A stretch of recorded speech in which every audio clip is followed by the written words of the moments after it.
Recevez mes civilités, chers téléspectateurs. C'est vraiment un réel plaisir de vous retrouver sur cette tranche dédiée aux entrepreneurs. Et parlons justement d'un entrepreneur. Je suis avec un monsieur qui va nous dévoiler sa spécialité. Bonjour monsieur, présentez-vous à nos chers téléspectateurs. Bonjour, moi c'est Arnaud Coupeau. Je suis promoteur des saucisses locales de la marque Kika Saucisse. Qu'en est-il de la genèse de votre entreprise? D'où vous est venue l'idée et comment est-ce que vous avez commencé? Pourquoi pas nous dire il y a combien d'années déjà? Merci bien. Nous avons entrepris les saucisses de poulet.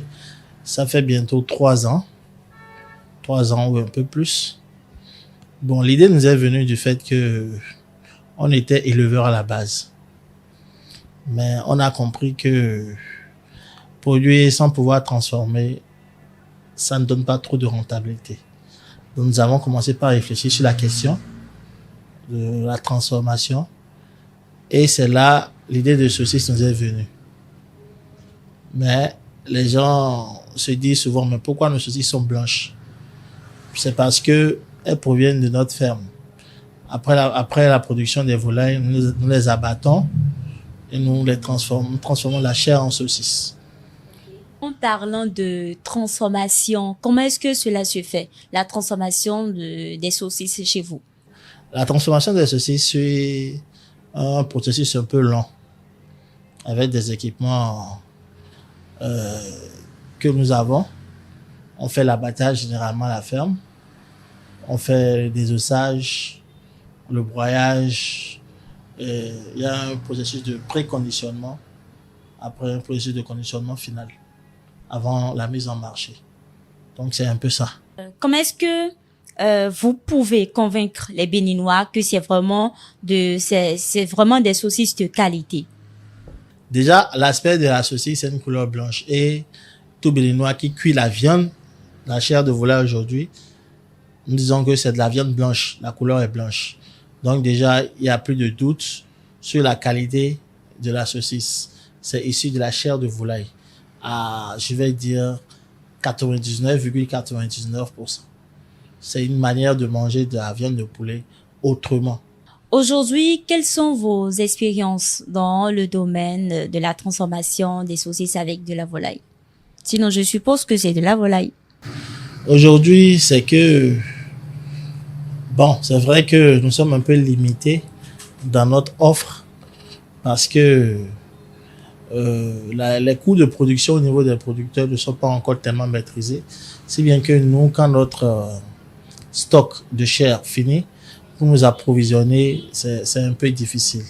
C'est un peu difficile parce que la volaille, les producteurs le vendent cher parce que peut-être qu'ils n'ont pas les techniques appropriées de production et aussi les délais de production de la volaille dans leur ferme, ça dépasse. Si bien que leur coût de production augmente. Et si nous n'avons pas une technique qui nous permet de maîtriser les prix de notre production, genre les prix de transformation de la viande en saucisse, le coût de la saucisse sera un peu cher sur le marché. Or, nous avons déjà des concurrents chinois qui importent des saucisses sur le marché. Donc, en termes d'expérience, je pense que déjà le producteur doit maîtriser les coûts de production à la base de la volaille pour nous permettre de réduire un peu le coût de distribution sur le marché.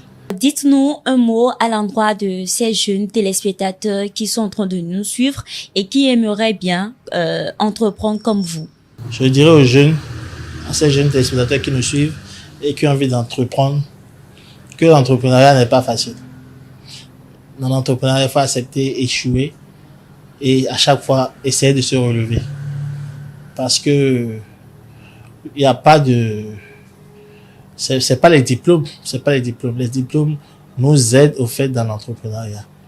Et dans l'entrepreneuriat, c'est beaucoup le pouvoir d'imagination. Il faut pouvoir imaginer, créer. Et il faut pas être hostile aux remarques et aux critiques. Il faut les accepter. Car c'est pour construire, c'est pour mieux construire votre projet qu'il y a les critiques et autres. Donc, je vois des jeunes qui se découragent très vite parce qu'ils ont une idée et après on critique, ça les gêne et puis tout ça là. Non, c'est pas ça. On peut critiquer ton produit, on peut détruire ton produit, mais il faut garder la tête, il faut être zen et continuer dans ce sens. Essayez toujours de demander des critiques. Chaque jour, vous allez voir, ça change. Si on critique mal aujourd'hui, peut-être demain on critique moins.